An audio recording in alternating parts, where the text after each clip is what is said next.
Hey everybody, it is time to get into the Wednesday comment review video. If you like being in this video and you want to be in this video some more, leave a comment.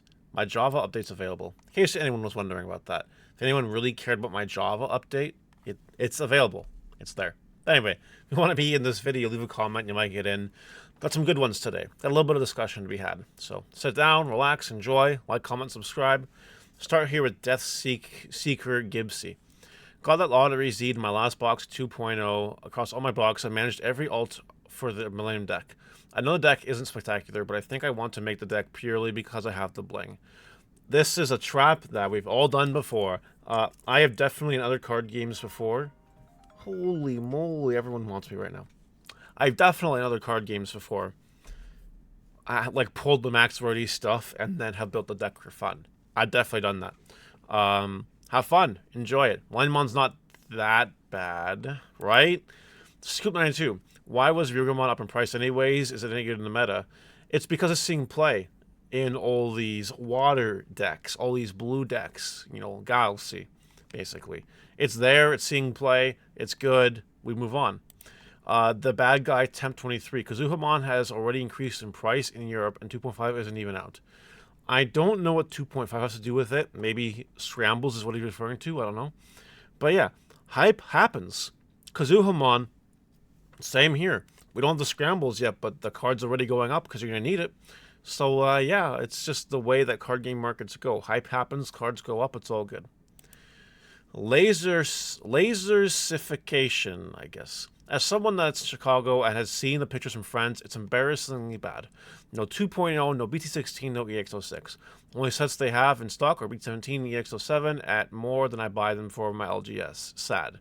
This is obviously in reference to the pop-up Bandai Digimon store in Arlington Heights, Illinois.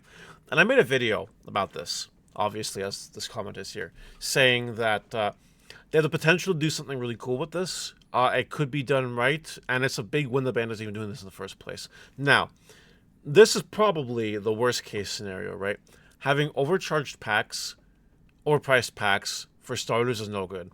But having overpriced packs of stuff that people don't really care about, and I say don't really care about, this guy labels it out, right? If they had BT16 for MSRP, or even slightly above MSRP, or like whatever, the other listed there, it'd be okay. It'd be a lot better.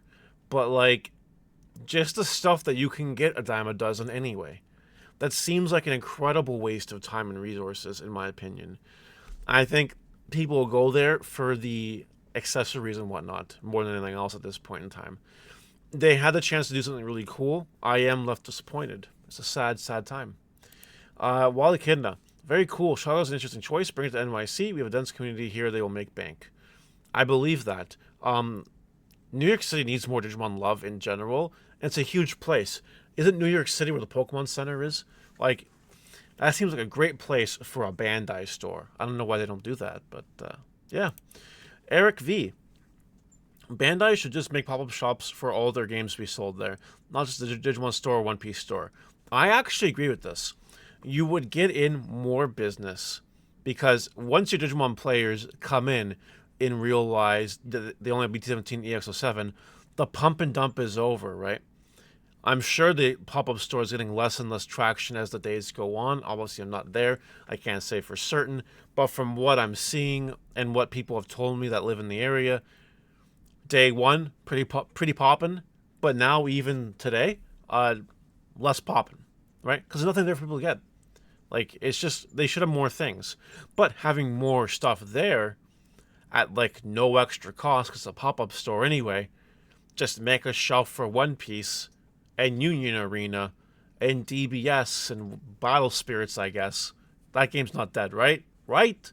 Anyway, yeah, it'd be a big win for everyone. And the store would be busy, busy, busy, busy. But, yeah, no, I agree. This would be good business strat. 100%. Top tier. Massar. Any chance you can put a spotlight on the LATAM TCG online tournament organizers? There's a ton of people who haven't received their prizes from tournaments all the way back in May, and the organizers in the Discord never reply. I think the Chileans might have stolen the prizes. I cannot confirm or deny this, but Bandai should be doing something about this if it's true. So, Bandai, if you're watching this video and this is a thing, look into it. There's your spotlight, Masar. Lex Tempest, $90 for me for a box is a lot. I guess I will just stick for singles, lol. I got bad news for Lex Tempest. The box prices are only going to go up. They are only going to go up as time moves on. So yeah, if you're okay with singles, then that's good for you. If you're not, I don't know what to tell you. It's only going to get worse. Bane of All Evil. Hey Mario, remember when I said that Chase Bandit X would be the only Chase card we get in a set that would be expensive and remain expensive? Part of that is BT16 Chase cards are not guaranteed in the case, besides being competitive. Do you think Bandai should not guarantee a Chase card in a case going forward? There's a lot to unpack here. So let's just start. Number one, there are other expensive Chase cards that have retained value. Not a lot, but there are others.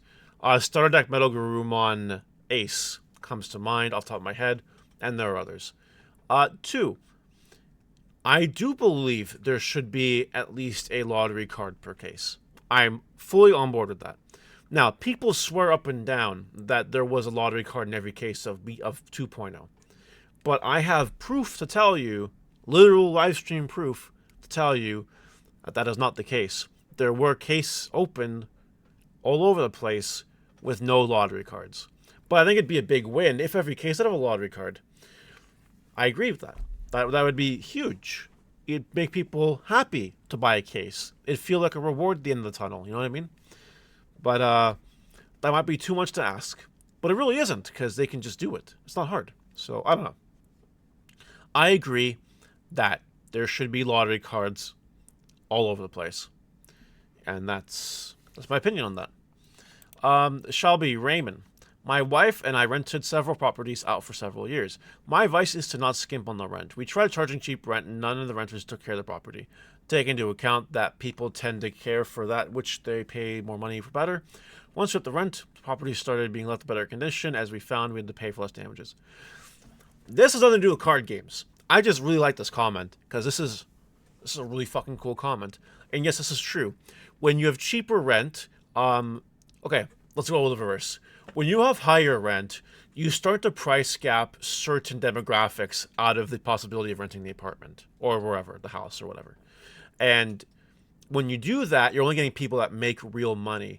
And stereotypically speaking, people who make real money will take better care of their things because they're more conscious of that kind of thing. Stereotypically speaking, you can have expensive slobs and you can have really, really neat and tidy, low-income family households. You can have that. But stereotypically, that's where the facts are. Now, if you go backwards, when you start to lower your rent, you're opening your demographics to more and more people that can apply. It seems like a hassle, especially to do credit checks and all that on all these people. I do agree that if you are doing rental properties or whatever, raise the rent. That way only attracts the people you want to attract, and not necessarily the deplorables.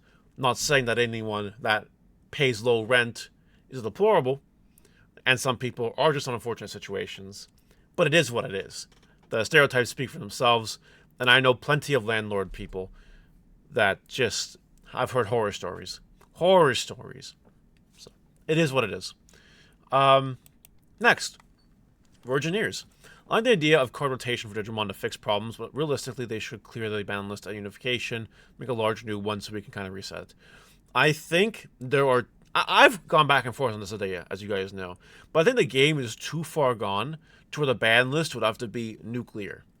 It might be better to do what DBS did and just make a new game with an online client. That would be huge. Because what are you going to do? Ban 50 cards? Limit 50 cards? That just seems like craziness. Now, Yu-Gi-Oh's done it, so it's not like out of contention, but like it's kind of crazy, right? Donna Wrestler. Putting your money in stocks for trading cards. The only way to make money is to know it's inside out.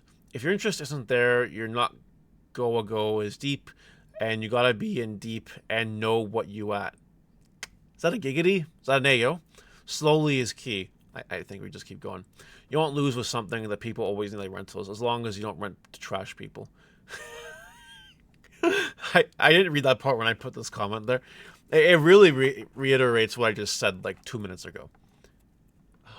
Okay, we're moving on. But yeah, this is true.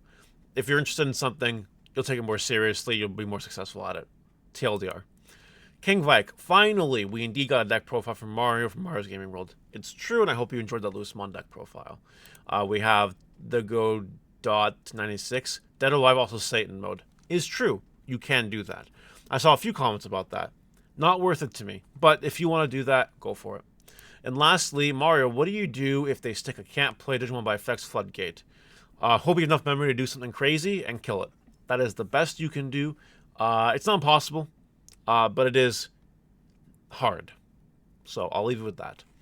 Let me know what you guys think in the comment section below about today's comment review, and I'll see you guys next time. Bye!